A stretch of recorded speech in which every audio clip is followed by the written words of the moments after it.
Miren, el tema que ustedes han seleccionado para esta celebración: proclamando el Evangelio de esperanza. Proclamando el Evangelio de esperanza.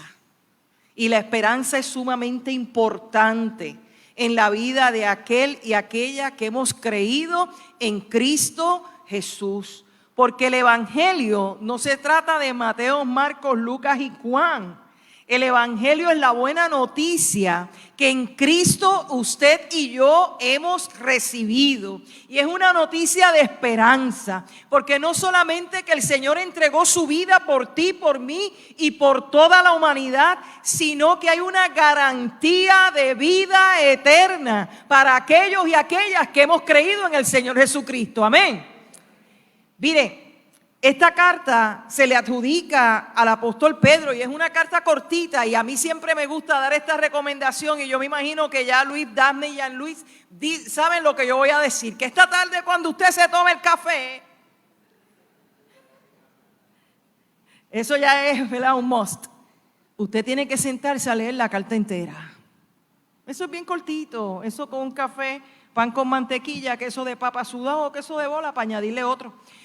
Usted se sienta y lo lee bien facilito, y usted va a leer y va a tener un entendimiento distinto de lo que es esta epístola, esta carta corta pero contundente. El apóstol Pedro le está escribiendo a los cristianos y las cristianas que están siendo perseguidos, a cristianos y cristianas que habían abrazado la fe en Cristo, pero por esa fe estaban experimentando un sufrimiento extraordinario. Y fíjese qué cosa tan maravillosa, que a pesar del sufrimiento no era por Cristo, sino a causa de Cristo, de amar a Cristo, de servir a Cristo. Y aquellos que no habían entendido esa fe estaban atacando a todos los que habían creído en la fe en el Señor Jesucristo. Y Pedro le está diciendo: mira, estamos sufriendo, y el objetivo de esta carta era recordarle a aquellos y a los demás creyentes que pasaran por momentos de dificultad, de adversidad, de crisis, de escasez, de desolación. ¿Acaso eso no lo vivimos nosotros también?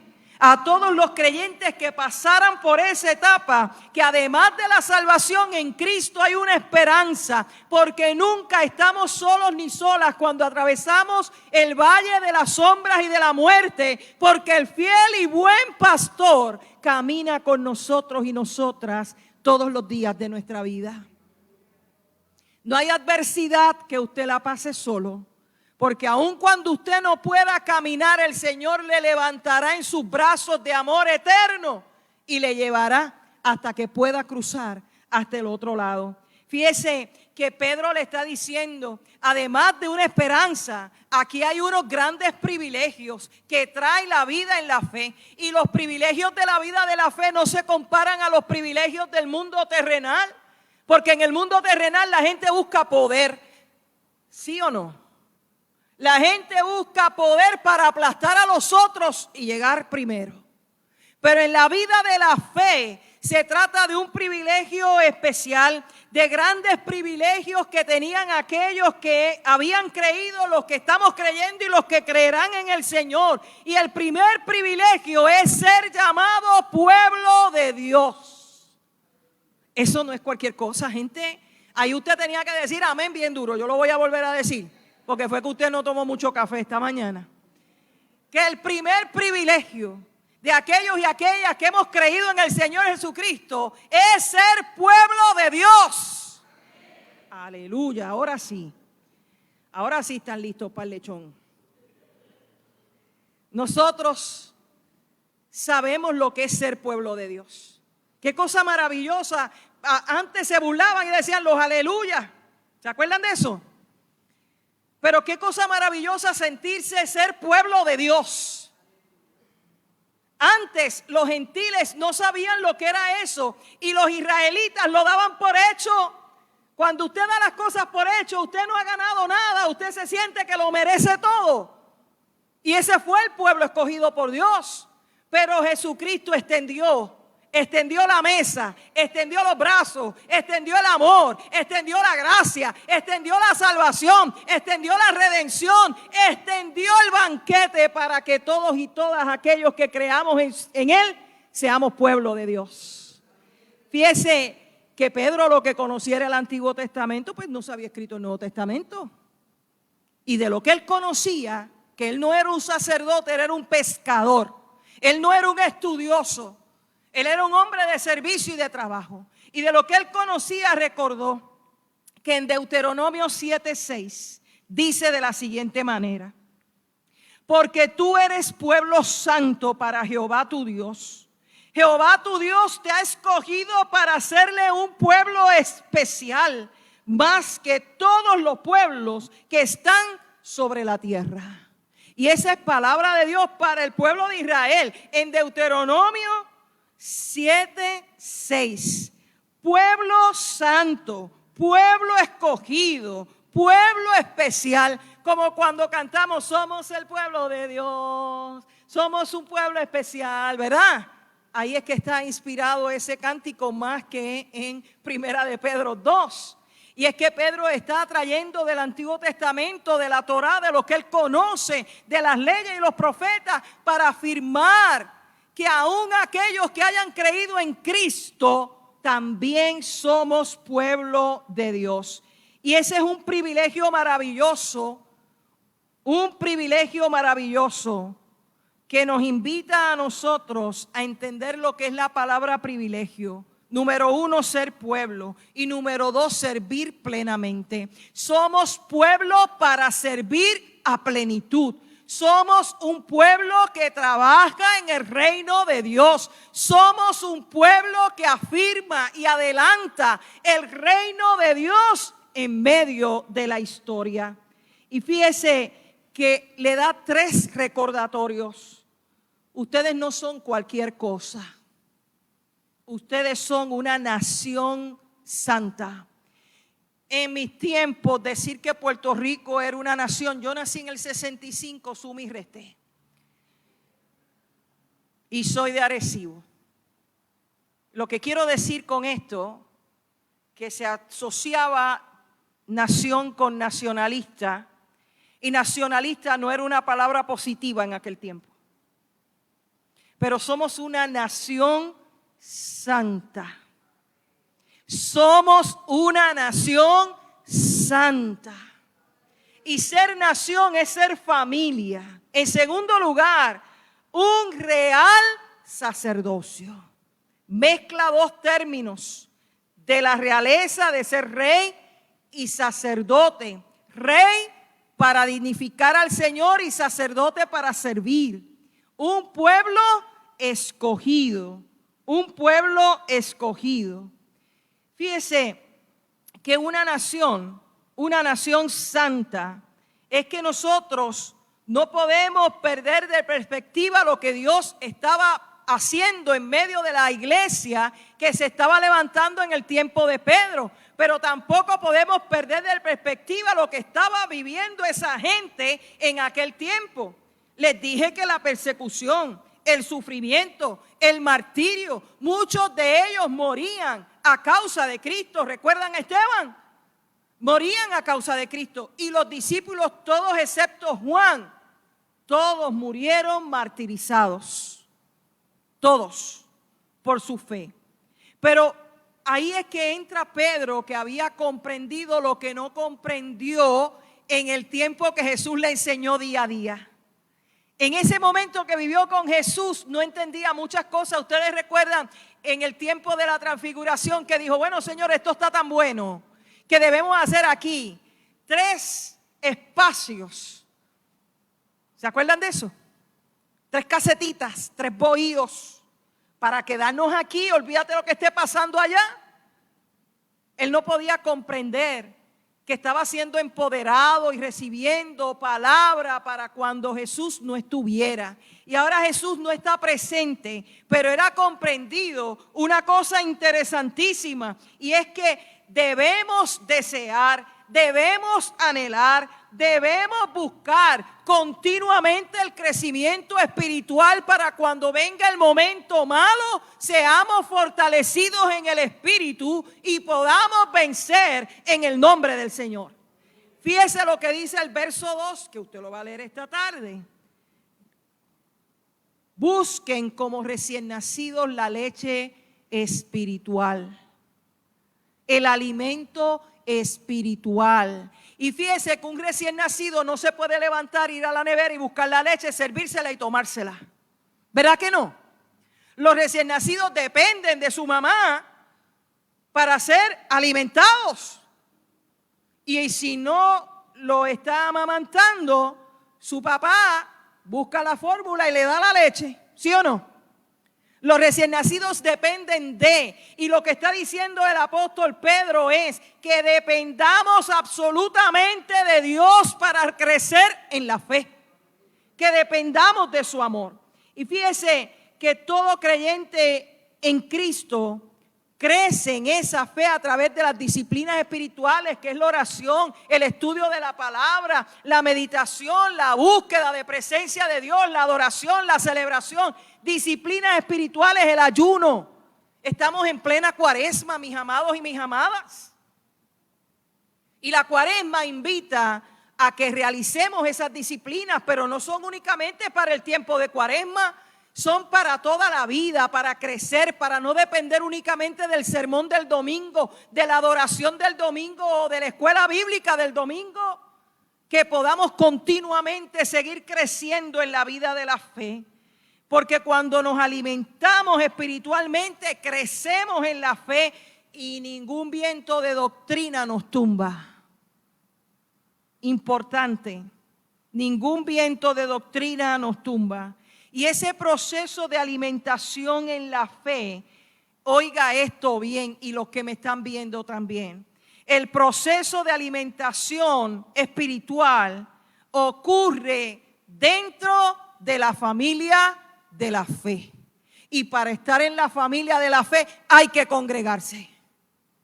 Vamos a ver ahora si alaban a Dios o no. Hay que congregarse.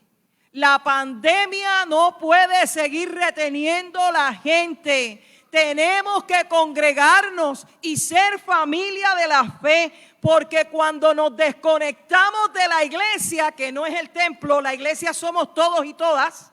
Cuando nos desconectamos de la iglesia, cuando nos desconectamos de la familia de la fe, llega lentamente el decaimiento espiritual y nuestra fe mengua. Tenemos que congregarnos, tenemos que vivir la experiencia del uno y de la otra para fortalecernos en la fe. Esa es nuestra esperanza, que el Señor nos fortalece en medio de esa experiencia. Primero, nación santa. En segundo lugar, real sacerdocio. Y los sacerdotes son ministros que están al servicio del templo. Usted no puede estar al servicio del templo a la distancia. Aquí hace falta gente que dirija, liturgistas, adoradores, quien limpie el templo, quien esté en síndico, quien esté en el liderato de la iglesia. Sacerdocio. No hay amén. Sacerdocio. Gracias. Como me siento empujándolos como con violencia. Pero escuche algo. El sacerdocio implica estar consagrado. Y consagrarse es separarse para servir. No es otra cosa. Todos nosotros tenemos defectos. Todos tenemos defectos. Aquí el que no gruñe, ruge. ¿Verdad que sí? Como en todos lados. Pero necesitamos al que gruñe también y al que ruge también. Necesitamos estar todos consagrados, separados para servir al Señor.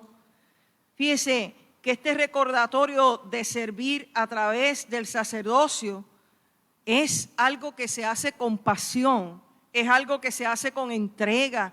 Eso no solamente le corresponde a la hermana Sonia, que hemos reconocido en esta mañana, o al pastor, Nos corresponde a todos y todas, porque todos y todas somos pueblo de Dios.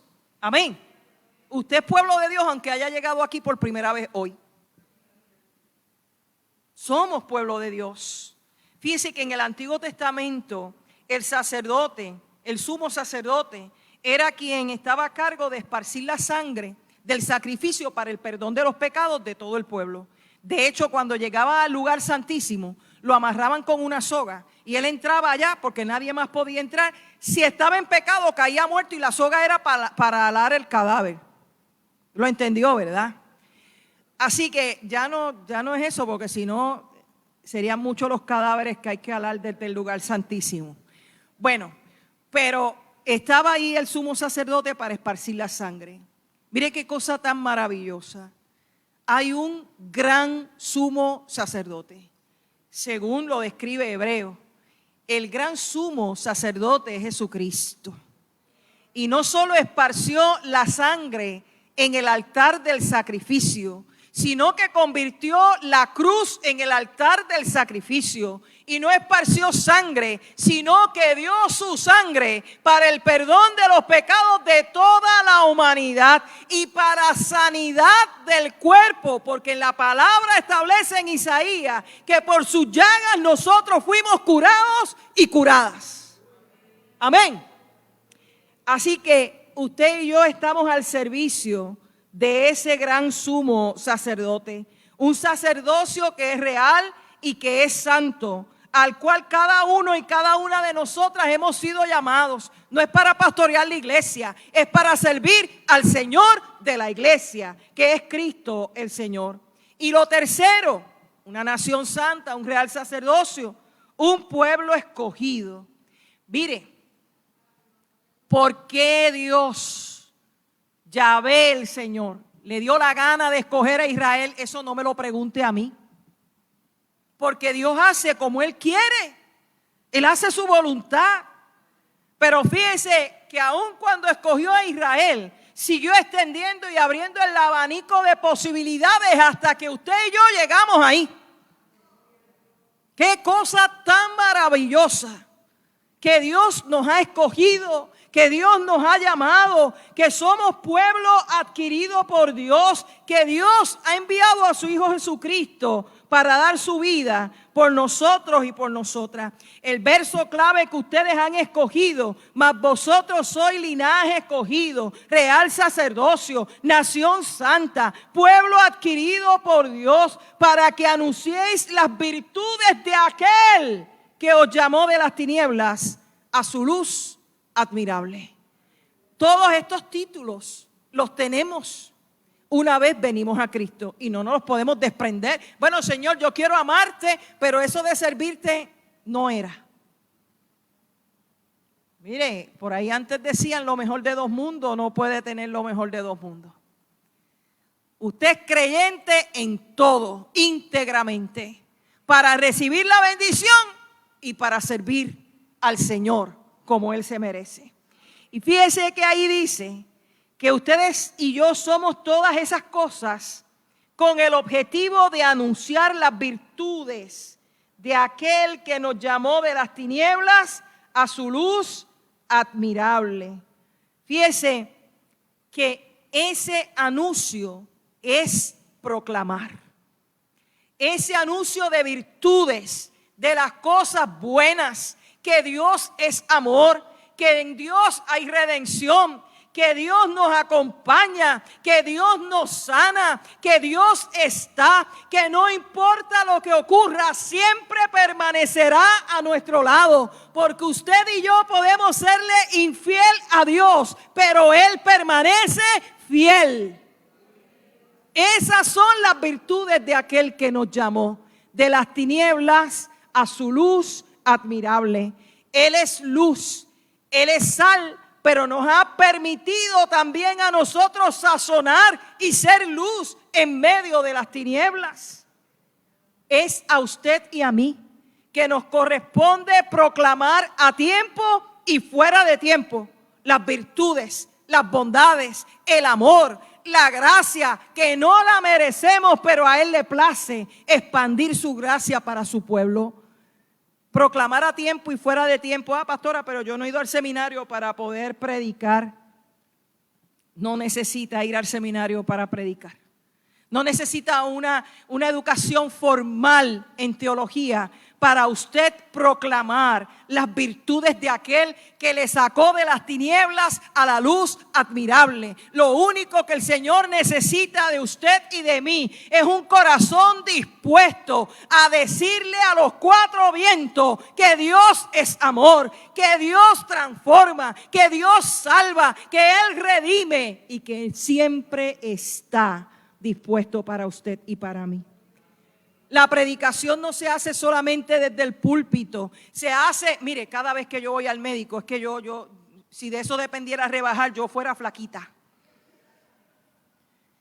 Y empieza la gente, yo tengo un chichón aquí, me dijeron que ese chichón también puede ser acá, y mira, a mí me recetaron esto, pero yo conozco al médico que me puede quitar ese chichón, ¿y por qué no ha ido?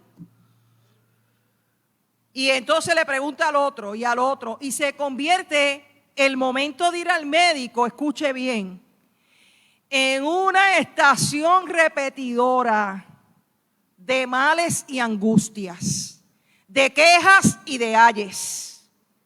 ¿Por qué no nos proponemos convertirnos en estaciones repetidoras de gracia, de alabanza, de bendición, de testimonio, de ensalzar el nombre del Señor en medio del lugar donde estemos? Porque para poder proclamar el evangelio de esperanza, tenemos que tomar otro verso bíblico y decir: porque no me avergüenzo del evangelio, porque es poder de Dios. Oiga, mi hermano y mi hermana, nos da bochorno hablar del Señor, pero no nos da bochorno de decir las cosas que la Comay dice. Santo.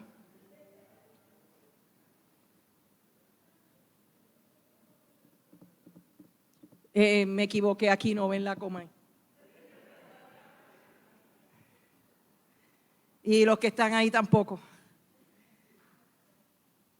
Nosotros vemos de todo, mis hermanos y mis hermanas. Pero hay algo que yo aprendí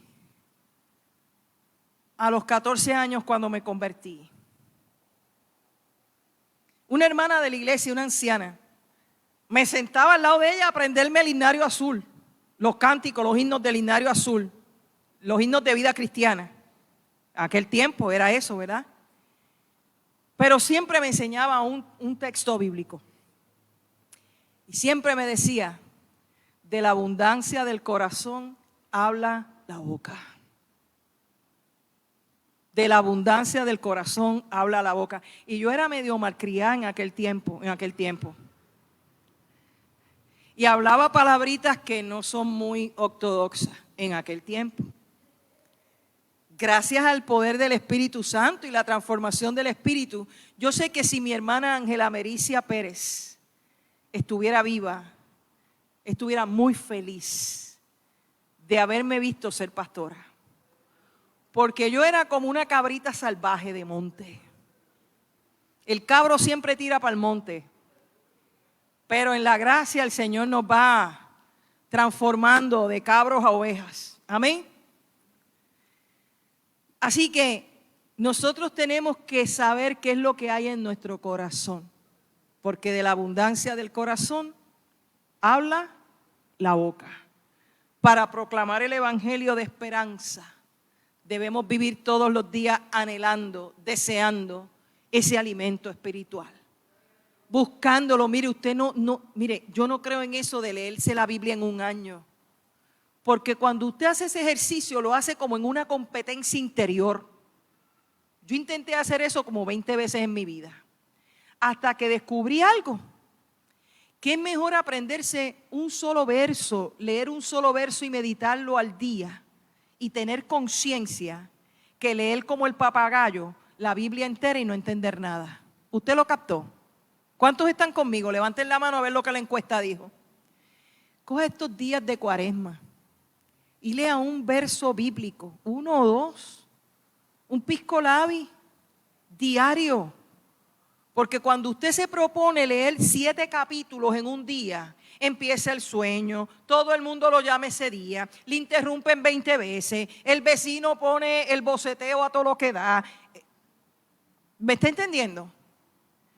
Un verso bíblico hará que de la abundancia del corazón hable la boca.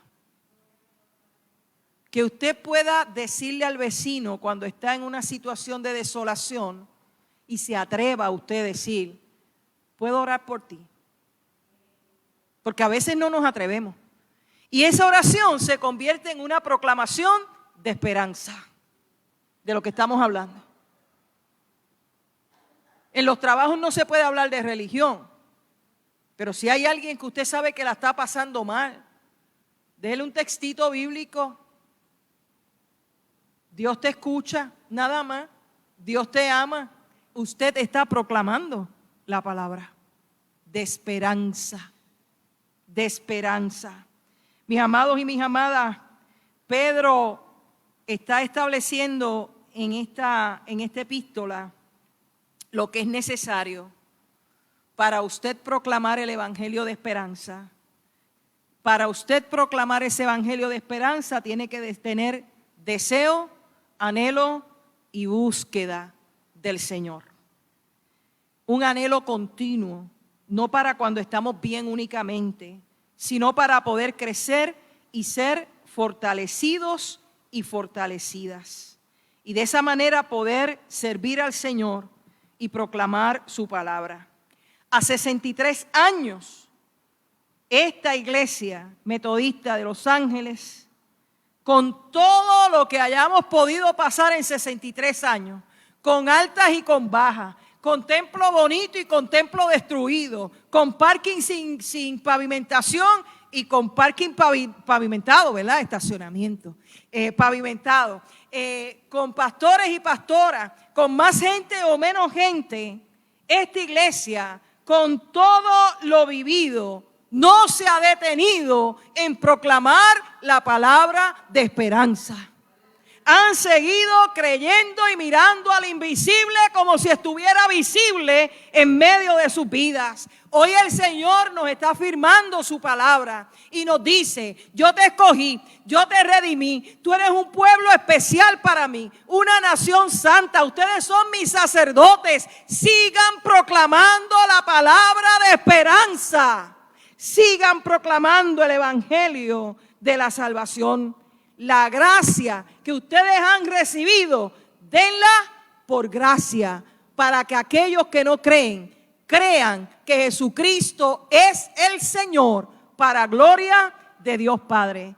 Nosotros no somos cualquier cosa, somos el pueblo de Dios, el pueblo de Dios, la voz que Dios va a utilizar para que el evangelio siga siendo proclamado desde aquí, desde Los Ángeles, hasta lo último de la tierra, hasta que el Señor venga o hasta que el Señor nos llame a su presencia. Oremos en esta hora. Padre, gracias. Gracias por tu palabra. Gracias por tu amor. Gracias por tu Santo Espíritu. Gracias porque tú nos estás invitando una vez más a que sigamos proclamando la palabra con esperanza, porque es la palabra tuya, Señor, la palabra que ilumina, que abre el corazón, que ablanda los corazones duros y que hace que tu gracia se manifieste de manera extraordinaria en medio de todo ser humano.